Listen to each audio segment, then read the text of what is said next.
Cullen live in 1 minute.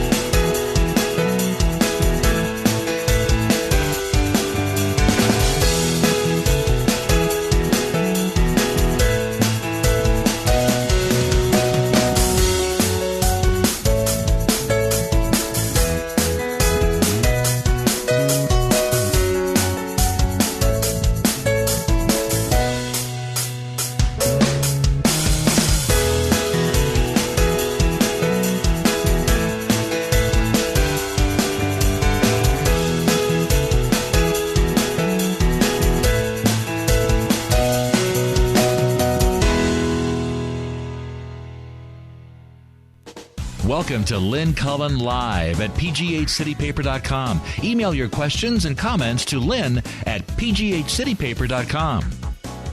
All righty, hello there. How you doing? I hope you're doing okay. I truly do. And as for me, just to put myself in place and time, it is August 6th. 2014, and it's a gray day, and it's a Wednesday. I don't know if I said that. And you can tell from my halting inability to really craft an entire sentence. Well, I think I just did, that I'm trying to wake up. I'm having some trouble waking up today. So... oh, darn it. There was this thing I wanted to talk to you about. It was one of those questions you have about something that you see every day and you never think to ask somebody, why is this? And of course, I can't think of it. What? I remember thinking I'm going to ask. Well, maybe it'll come to me. Dang it. Okay. So listen. I'm going on record. Maybe this puts me in a very vulnerable position. I'm going on record. I am not going to change my password, okay? I mean, even when I just tried to get onto my Yahoo Mail account just now, they wouldn't let me. I put in my password and they said, change your password.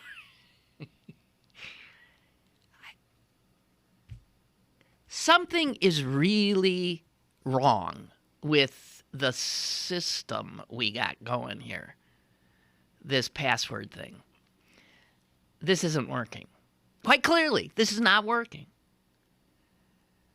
And I don't know enough about internet stuff to know what could be an alternative to a password. But this is not clearly capable, the system of passwords, of safeguarding the average person who's trolling around in any way on the internet. That's quite clear. I mean, a person could easily have, could they not, like 25, 30, 35, 40...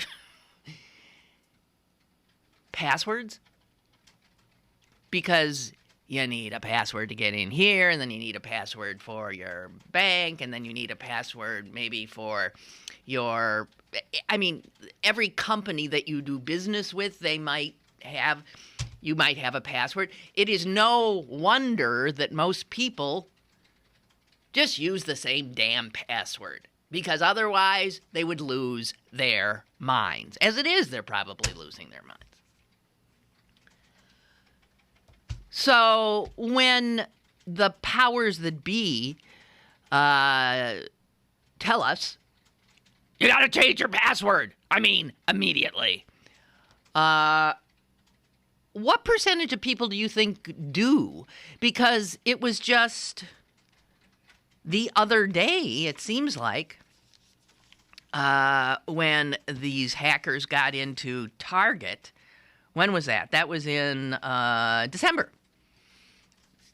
So let's say in December, you were one of the people who decided, I better be serious about this, and changed all your passwords and finally took the advice and had your passwords be absolutely something that you could not remember at all.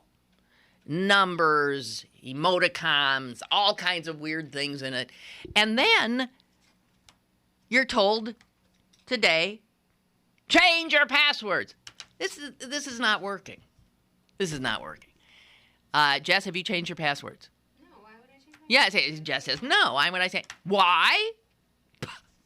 Well, let me just tell you, Missy, because I'm reading in the New York Times today, and they have a little Q&A thing about people who are freaked out about this latest hack. Literally, more than 1/3 of all the human beings on this planet have probably been compromised by this latest hack job. I mean, who are on the internet. So one of the questions is how do I know if my personal information is part of the stolen material? And the answer is, assume that it is. Okay, so I just want to express my, sympathies to all of you. And tell you that we're all in the same boat here. We've all been apparently compromised. What percentage of people are going to bother to do all this nonsense they tell you to do? Don't use the same password on multiple sites. Oh, yeah, right, okay. All right, but then even if you've gotten around that and you actually have a different password for every site, how the hell are you supposed to remember them? I mean, you carry around this big long paper in your, purse. And then they say, no, there's these password managers that you can go to. And this is a riot to me. If you have a password manager, you have to have yet another password to get in to that website to get hold of your other passwords. So you have a master password that then gives you the key to all your other passwords.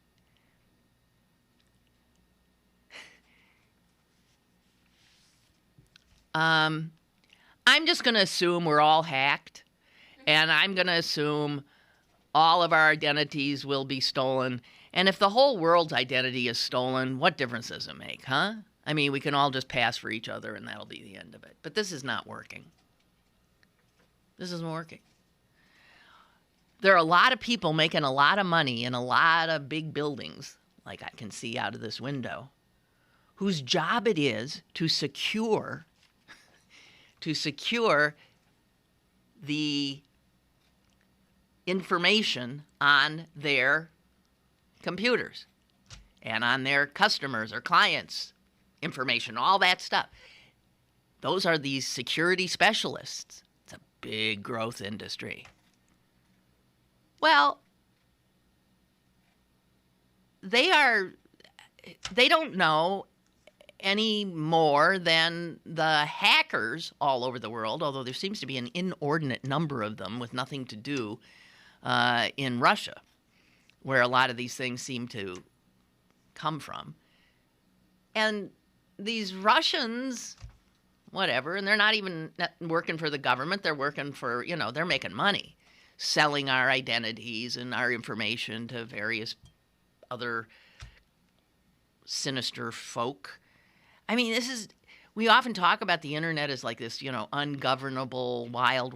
Well, in fact, it is. But this idea that you can feel safe, you can only be safe on the internet if you are incredibly scrupulous and patient and are willing to take the time to do all this stuff they tell you to do. Listen to this. The New York Times tells you, and I'm telling you this, even if you come up with some bizarro password that no one possibly could think of for each and every site that you do any kind of business with, it says here, and anyway, passwords are not enough to be secure. It says here that if a site offers additional security features like secondary or two-factor authentication, then by all means, you enable those.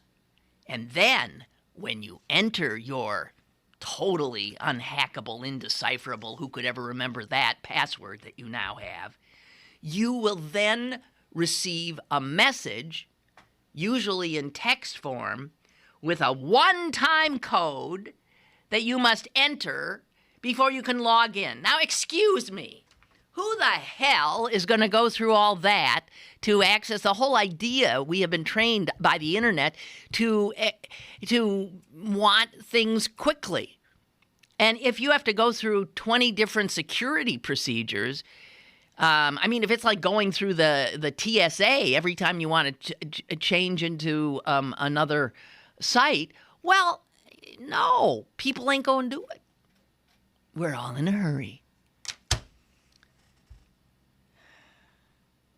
So when you really start reading up on what it would take to make yourself secure, then you end up where Jess said at the beginning when I said, are you going to change your passwords? Why? And I guess you're thinking if someone steals my identity, they can have it. They aren't going to plunder my huge bank account. So what difference does it make? I don't know. And then they say, I do all these things you're not supposed to do. So I assume I have been, as we say, compromised. And probably compromised in the Target thing. So thank God I didn't go to all the trouble of changing passwords and stuff, because now I just have to change them again, right? What is the purpose? These huge security breaches have gotten bigger and bigger. This is the biggest so far, ever, that is known. That's the other thing. These breaches happen and nobody even knows for a long time. Some company in Milwaukee is the one that uncovered this global thing where some Russian criminals, scarfed up 4.5 billion records, each one a username and a password. 4.5 billion of them they got. And then somehow, the internet is amazing. Somehow these guys in Milwaukee sorted through all this 4.5 billion stuff and found that just over 1.2 billion were unique. That means. And because people tend to use multiple emails, they filtered further and found that the criminals' database included about 500 million unique email addresses. So, the odds are now you got some criminal in Sevastopol or whatever the hell it is that has your email. Well, as far as I'm concerned, he's welcome to it. Here is a security researcher at the Rand Corporation, Lillian Ablin, and she says this: the ability to attack is certainly outpacing the ability to defend. Now, I'm no security researcher, but I can see that that's true just from reading the newspapers. So, I'm not sure what the hell you imagine the scrupulous types who have changed their their passwords every time something like this happens? What percentage of the populace do you think that is? Everybody with, what do you call that? OCDC. What is that? OCHC.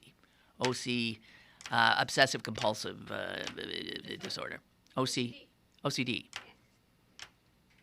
Everyone with OCD, this must really screw their heads up. All this stuff, I don't know. All I'm saying is, we're saying here, Jess and I, we ain't following the directions. No, we're not. Because we know that maybe next month or next week, there'll be another breach, another huge scarfing up of people all over the world's personal data. And I'm just sorry. I'm not going to... There's got to be some other way. Eyeball recognition stuff or something like that? I mean, is there something I don't know. Okay, so anyway. William writes, I'm lucky my gerbil's name was truly obscure. No, William, don't kid yourself, bud, because it says here, right here in the Q&A section, do not use passwords that are based on words found in the dictionary. In other words, don't have anything intelligible. Now, I have to admit, my passwords are pretty much intelligible, and I believe would be found in the dictionary.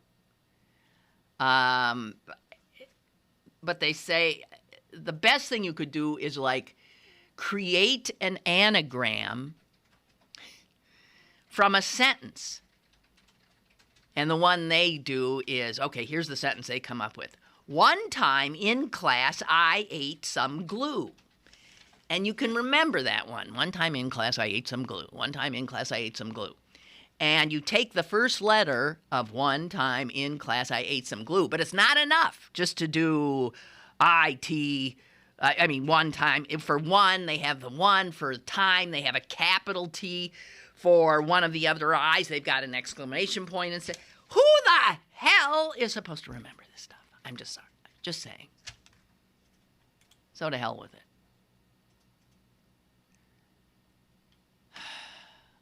Bill says, Lynn, I swear they want our passwords to be random jumbles of letters. Well, you're right. Yeah, that's exactly it. I'm looking at what they say is a good password. Random jumbles of letters peppered with digits and low on vowels. But Bill says, but that's a code, not a password. Yeah, so even the word password is not really fitting for what they're asking us to come up with. Bill says, God help me, but I want to be able to pronounce my passwords. I feel your pain. Me too. And my guess is most of us can pronounce our passwords and are simply, as Jess and I have led the way, not going to do anything about this. Just wait for the next one. And all you folks who scramble, I know it's easy to say and be flip about this when, as far as we know, our identities have not been stolen, because I do understand that having your identity stolen is a nightmare, can be an incredible nightmare. But I think, I just choose to sort of whistle past the graveyard on this one. La-di-da-di-da-di-da. Just hope it doesn't hit me. I don't know. I don't know what else to do.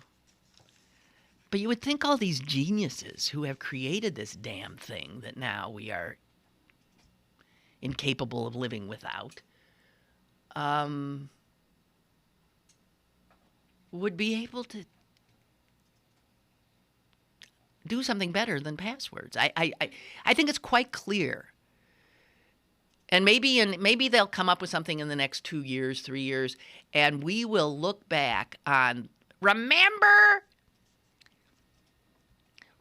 when you had to have a password for everything and you had to remember them, and some of them were like impossible to remember, and you went through all that? Remember that? And we'd all laugh. We'll all laugh. It's sort of like, remember when you had to use a telephone to get on the internet? Do you remember that dialing thing, the sound it would make? Do you remember that? I do. I mean, and that just seems hysterically funny. But that's the way. So my guess is just carry on, and someone is going to come up with something that is better. And then, of course, the crooks of the world who seem to... I always think with these crooks who are so smart and so diligent, I always wonder why, given this kind of intelligence, why they would choose a life of crime rather than using that intelligence to, to succeed in supposedly the less criminal world, with the good guys, on the good guys' side, where, legal criminality, like capitalism. Just why you would choose to... It has to be a personality thing. Has to be. Okay. I am looking at a picture of this gorgeous woman, and it's on the... she actually looks like... I'm so sick of these people, and it's not their fault. Kate Middleton. Here, look, Jess. Does that not look like, if you look closely, would you think that's Kate Middleton? No. Oh, God dang it. Her cheeks are too fat. Yes, but you can see some resemblance. She's... Yeah. Yeah, okay. But she's pretty. Yeah, Jess says she is pretty. Beautiful hair. Nice smile. Mm-hmm. She's just been hired as a coach in the NBA.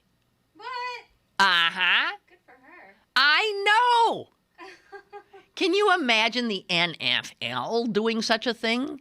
Having a woman on the coaching staff? It's the Spurs who have given her a full-time assistant coaching job for the upcoming season. And the Spurs, as you know, are like the best team. And they're known for innovation. They're known for thinking outside the old proverbial box. And this woman, this pretty woman, is going to just be one of the coaches on the bench in the big boy league. I love it. And I wonder why. What is it about basketball that's a little... Maybe because this woman is a brilliant basketball player. She has left, but she was a professional point guard in the women's WNBA, is that what they call it? And named one of the 15 best players in league history, 6-time All-Star, blah, blah, blah, blah, blah. And she has just retired. She knows the game as well as any professional guy who plays it. And according to the coach of the Spurs, she knows it better. And so he says, I am confident that her basketball IQ, her work ethic, and her interpersonal skills will be a great benefit to us. And he made clear to say, she happens to be a woman, but that's not why she was hired.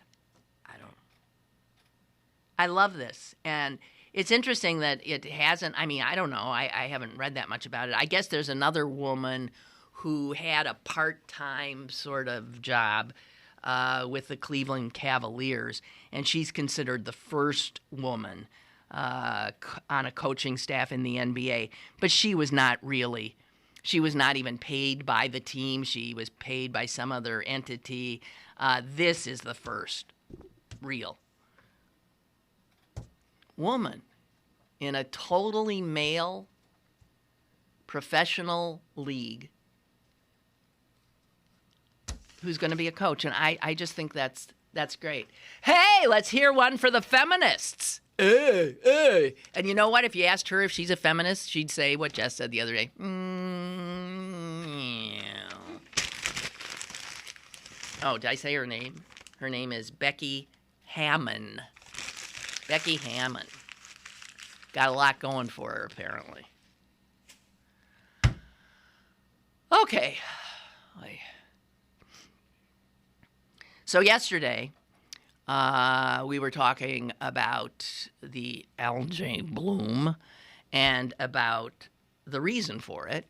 And the reason is the toxic mix of fertilizers, phosphates, I think, specifically, and warmer temperatures. So climate change plus fertilizer equals toxic water. And 500,000 folks in the Toledo area will say something's got to be done about this. So it turns out, and I don't think of Ohio, our neighboring state, as a particularly progressive state, and yet on occasion it is. And you talk about a state that jumped on something. Can you imagine our lethargic, egotistical, overpaid nitwits? Probably they're on vacation now, right, in Harrisburg, moving this fast. So since this happened in Toledo, Ohio has already put together something that will require every farmer in the state to get a license from the state to use fertilizer. And not only that, they are going to have to, these licenses will become mandatory. I mean, there is a phase-in, will become mandatory in 2017. And they will not only require every farmer in the state, whether you live on a tributary of a river that then empties into Lake Erie or not, it doesn't matter. If you spread fertilizer around, then you have got to be licensed and you have to actually be educated, which is to say, to get your license, you're going to have to take a course, a one-day course, and learn all about that crap you're throwing around. Now, this is interesting because I don't know, I haven't seen any news on whether this constitutional amendment in Missouri passed yesterday. My sister Susan had been talking about that. They had a primary election yesterday, as did other states. And one of the things before the good people of Missouri was whether or not to amend the state constitution to put in the very beginning of it that one of the unalienable rights of a Missourian was the right to farm. Now, they want that. The farmers in Missouri want that because, see, they don't want their state government telling them anything like this. So if an effort would be made in the state of Missouri, if that thing passed, to license farmers for fertilizer and to make them take class, that would be absolutely, they'd call the ACLU out for that one. No, you cannot do that. You cannot restrict a farmer's right to farm the way he wants to. So this is going to set up a whole interesting kind of, I think, change, maybe, in farming. Let's not kid ourselves. Farming in general now is corporate. It's a huge corporate. Farming is not some guy in bib overalls. It's the Cargill Corporation, right? And they're a huge, obviously necessary industry, but they have a great deal of clout. But the fact is corporate farming is potentially going to destroy our water supply. And as we know, our water supply is already under attack from Mother Nature. I'm talking as a nation. So there are whole big hunks of our country that don't have enough of the stuff. And in the places where they don't have enough of the stuff, if you think they're going to tolerate the little bit they've got being polluted by fertilizer, I don't think so. That ain't going to happen. So I think water wars, water woes is definitely what is going to be the big number one topic in the very near future. One of them, obviously. And the greatest supply of water that this nation has is sitting in the Great Lakes. And this has not passed, of course, the notice of the states that border on one of those lakes or two. And it is not, it would come as no surprise to the Canadian government as well. And so there is an international joint commission. And I'm not sure how long it's been up and running, but it's now a very, very active international commission that is about only monitoring the health and welfare of those great resources, the Great Lakes. And the International Joint Commission, made up of Canadians and Americans, about 5-6 months ago, put out a report that called for cutting in half the amount of phosphorus that is spewing into Lake Erie. And this is exactly that's fertilizer. You remember when detergents changed? Detergents used to have phosphates in them. And it became apparent that all of us, blithely washing our clothes, were poisoning our water. And so we did do something about that. But now there's this phosphorus, and we're pouring it in there. Also, the mayor of Chicago, which sits on Lake Michigan, just a little ways over from Toledo, on Lake Erie, but all of those water-saturated areas are concerned, and Rahm Emanuel has called, as a matter of fact, yesterday, for all of the mayors of Great Lake cities to hold a summit fast on all of these water issues, because Toledo is just, it's again one of these little canaries in the proverbial coal mine, and this is getting a great deal of notice.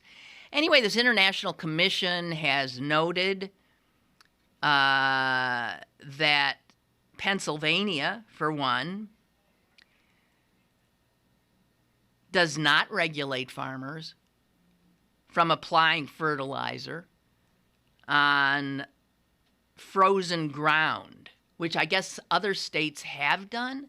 Something about as that frozen ground thaws, that fertilizer just apparently just truly seeps right into the groundwater and then makes it to rivers, streams, and Great Lakes, and is just filled with toxins.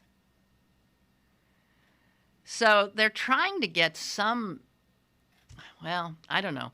You know, if a state's run by Republicans, forget about it. But see, Ohio isn't it? I mean, I know their governor is. But there's nothing like 500,000 thirsty, angry, and scared citizens and voters to, I guess, focus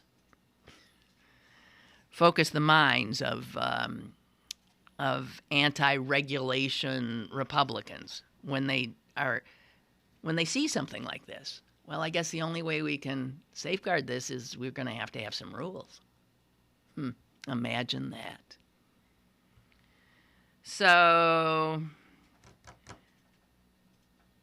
again, just like with the passwords, there is going to have to be, in the next decade or two, a total rethinking of how fertilizers are used.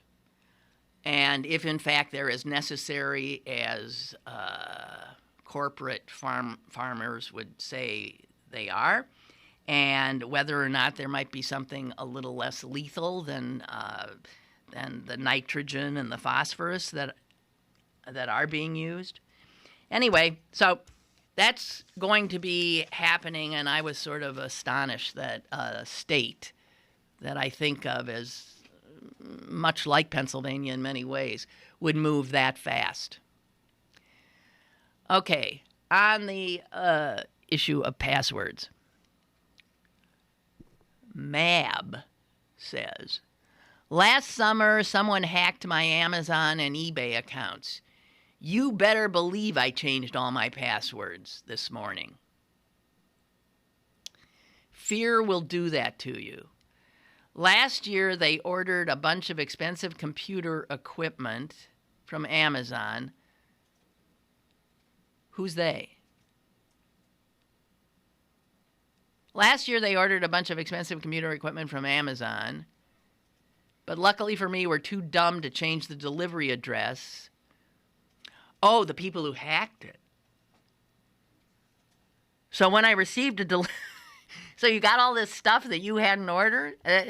So when I received a delivery email from UPS, I found, well, if they're smart enough to hack, but they're so stupid that the stuff they made you pay for, they sent to you and not to them? That seems amazing. He said, so anyway, Mab says, I had to contact all the companies, mail the equipment back, but luckily they were computer smart but old-fashioned package. I'm not quite getting all this. Mailing dumb. They were computer smart but old-fashioned package mailing dumb. Okay. But I'm just telling you, fine. So this morning you changed all your passwords, and next week you might change them all again, and most people are not going to be bothered. I just know it. And, I mean, I know they aren't. Jess isn't. I'm not. There it is. Isn't that a pretty good sample? Chuck writes, in regard to passwords.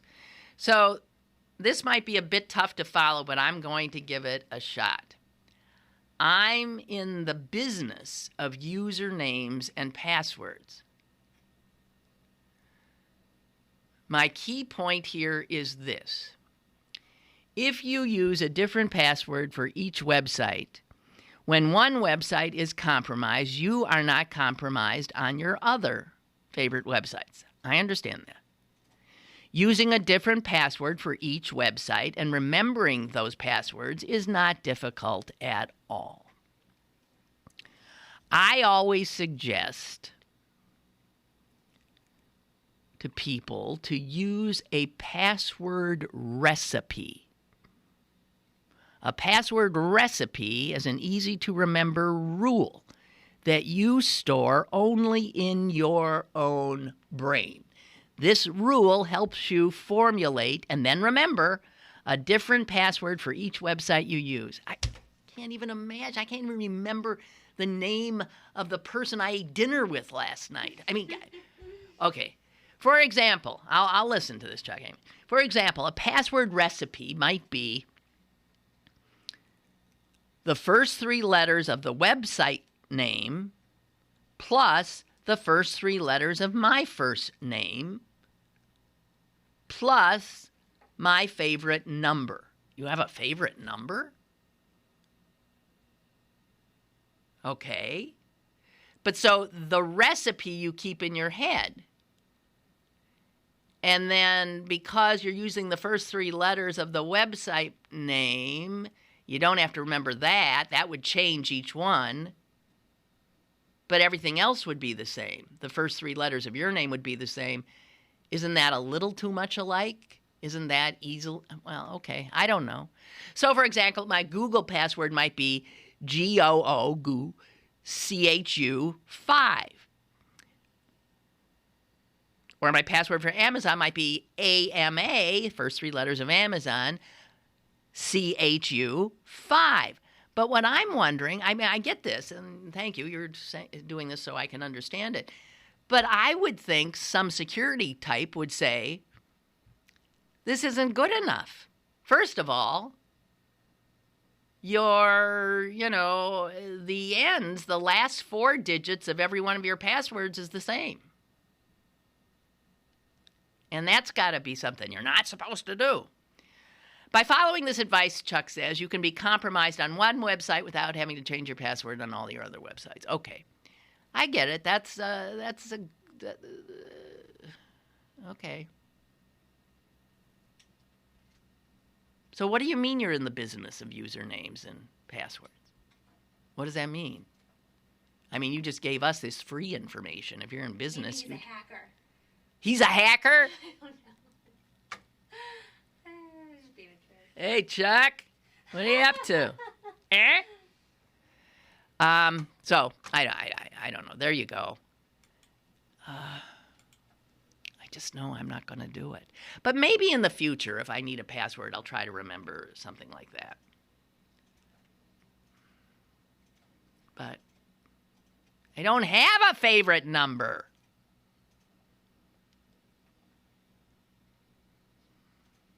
Anyway. Okay, you know what? I'm going to take a break. All right. I'm sick of talking. Oh, it's called me. All right, I'm taking a break. I'm taking a break. More with Lynn Cullen live after this. Download the brand new CP Haps app and find out what's going on in Pittsburgh. It's the fun and free app that puts the most popular events at your fingertips. Text events to 77948 to download now and register to win tickets to Kennywood, Sandcastle, and Idlewild. The CP Haps app brought to you by Pittsburgh City Paper. Hey, Billy, want to go to the state fair? Yeah! Well, you can't. Huh? Well, you see, Billy, when you throw away money on wasted electricity, you throw away everything you could have done with it. But now your parents are becoming energy efficient. They could save hundreds of dollars a year and take you to the fair next year. I want to go now. Oh, I know you do. Saving energy saves you money. Learn more at EnergySavers.gov. Brought to you by the U.S. Department of Energy and the Ad Council. Now, it's back to Lynn Cullen live at pghcitypaper.com. Chuck has quickly responded, I am not a hacker.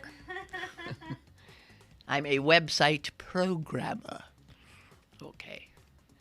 All right. Well, yeah, thanks. I mean, that it is a helpful thing you came up with. Password recipe. I'm not going to remember it, though. I'm just not. I can tell. Okay, so just another heads up. I know I've said this a few times, but I'm taking a little bit of a vacation, and I will be not here the rest of this week, and then Monday and Tuesday of next week. So next Wednesday I will be back in the saddle again, And I think our usual folk will be here. Because I know Tom, even if I were here tomorrow, would not have been able to be with us. So I think we'll pick things up on Wednesday of next week, if and you don't mind. So I don't know how much more I got in me here. I want to share this one. This is a bummer, but how many times have we said, you traffic in news, you're trafficking in a lot of depressing stuff. But I'm reminded of all the times that in this career of blathering into a microphone that I have seen something, read something and found it concerning and then shared it, sometimes often in detail, with the audience. And there was no response, no emails, no calls, no nothing. So I just felt like I was just talking into a vacuum. The one I remember the most, there have been many. The one I remember the most is, it has to be in the 90s, maybe the early 90s or something.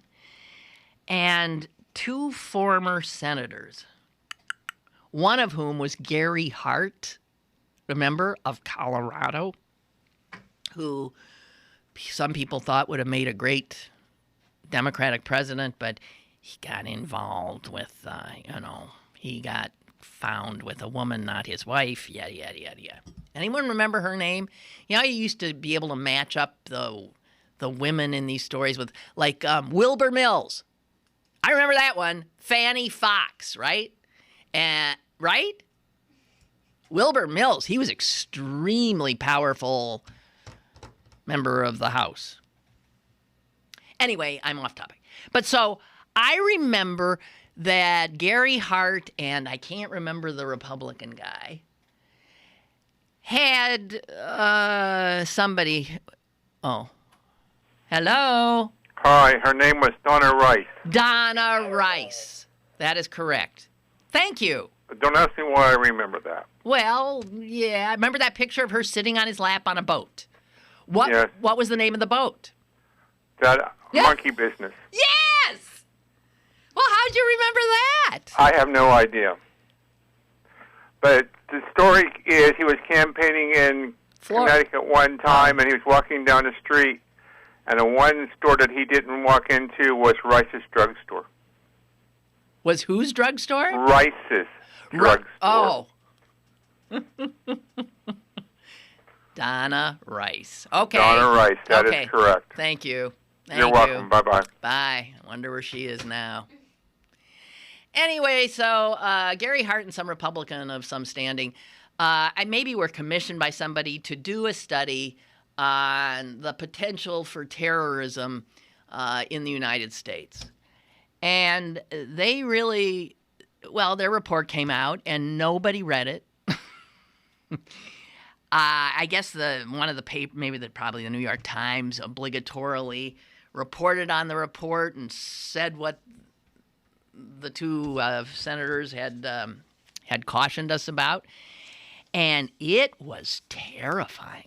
This report scared the bejeebers out of me. And that report absolutely told us that 9/11 would happen. I mean, not exactly what would happen, but said without a doubt that this is what's happening in the world. We're totally oblivious. Our government is relatively oblivious. Here's what's going on, and if we want to be proactive, we should this, that, and the other thing. And I'm sure maybe the Congress of the United States accepts the report and says, well, thank you very much. And I remember spending like over an hour on the air one day just saying, hey, listen to this! And listen to this! And nobody, nobody listens to anything until something catastrophic happens. It must be human nature. So that Toledo ain't enough for us to get totally serious about it'll be something much worse. And I remember when 9/11 happened, how I thought, oh my God, we were warned about this like 10 years ago. And we didn't do much of anything. And the average person didn't even have a clue. So I say all that in preface to something I've been seeing a lot of, and I'm loath to do it because some people might think because I got more skin in the game that I'm reacting more strongly to this, but I something tells me that's not it, and I'm going to throw something out to you now that is terribly concerning to me. I have mentioned it on the air, and more this year. I first started reading about this in Jewish media, and now it's all over regular media. It cannot be ignored because there are so many instances of it. And the recent war in Gaza only exacerbated it. But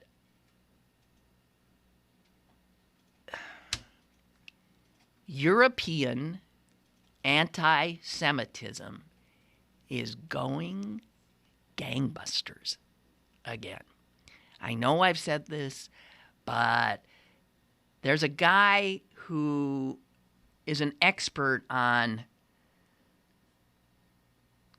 the rise of the Nazis.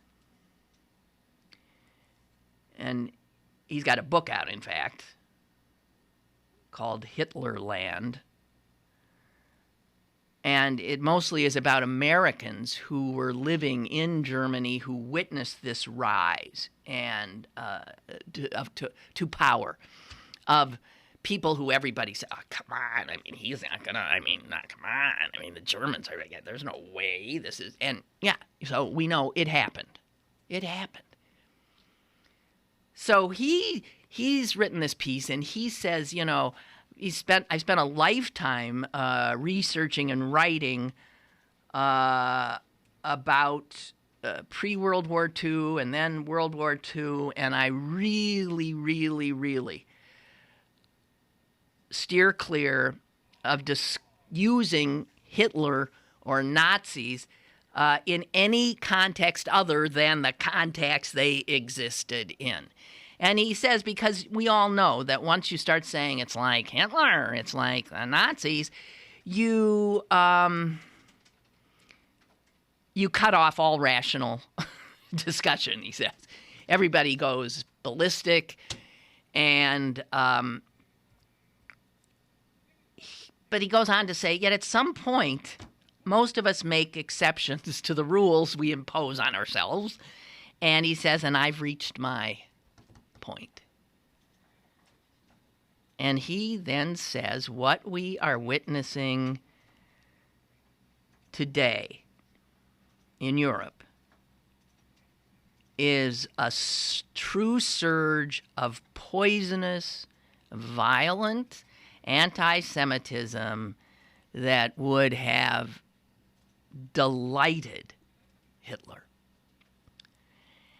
And then he sort of, he pulls apart what he's seeing in France, in Great Britain, in the Netherlands, in Sweden, in Italy, in Germany. And I have mentioned some of these incidents every once in a while. But when you start putting them together, and when you start seeing that the extreme right, like the Le Pen in France, the sort of fascistic right in Greece, really a surging, and Hungary, unbelievable, and France. And you look at their extreme right, well, their anti-Semitism is like, yeah, well, what else is new? But this time it's different because they are joined by the left. And I have mentioned this too. Sort of like the enemy of my enemy is my friend. So because the left thinks Israel is the worst nation on earth, and the right hates Jews, and Israel is a Jewish nation, why, these guys now have gotten in bed with each other. I mean, Jews are having to be rescued from mobs attacking them in Germany. A rabbi pulled out of his synagogue and beaten up.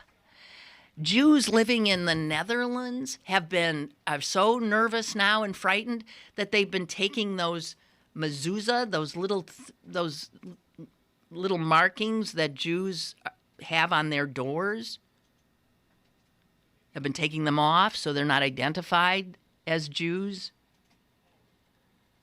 I've mentioned that the Jews of France are leaving in record numbers, more than any time since the Germans were advancing. There was a report just last week of a doctor in Belgium who refused to treat an elderly woman who came in with a fractured rib because she was a Jew. This kind of stuff, these little anecdotal things. But then you see the massive marches that the recent war brought on.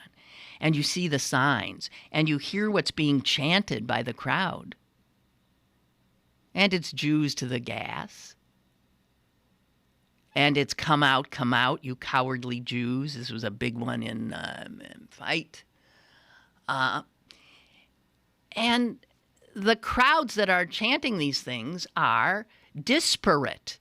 Everyone from academic, intellectual, lefty types to right-wing types to the huge immigrant Muslim populations in Europe now that are definitely feeding this. But this is getting concerning. And this guy says, anyone in their right mind should look at this and say, you are kidding me. Again?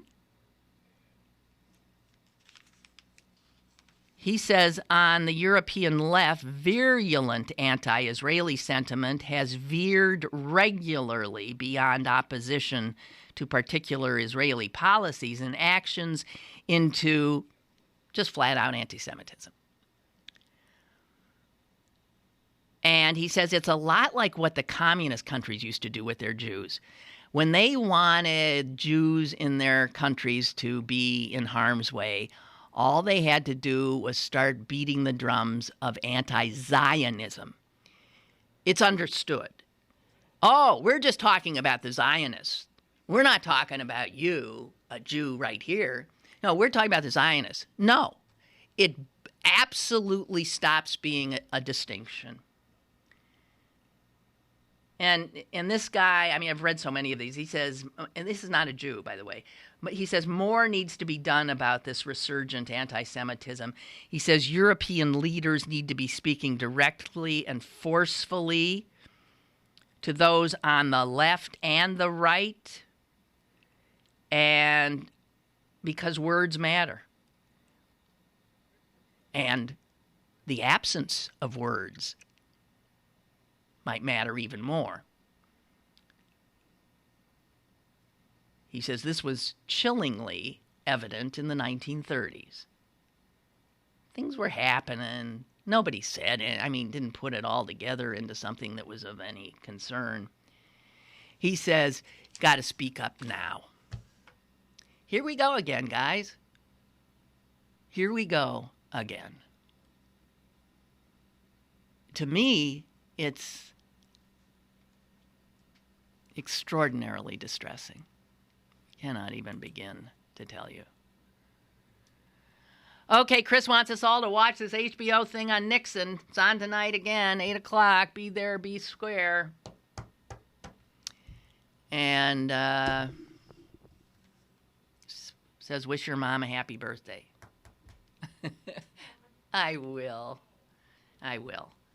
Thank you so much. I think we're done. And as I said, I'll be back Wednesday of next week. Refreshed and raring to go. Have a great week. Toodaloo.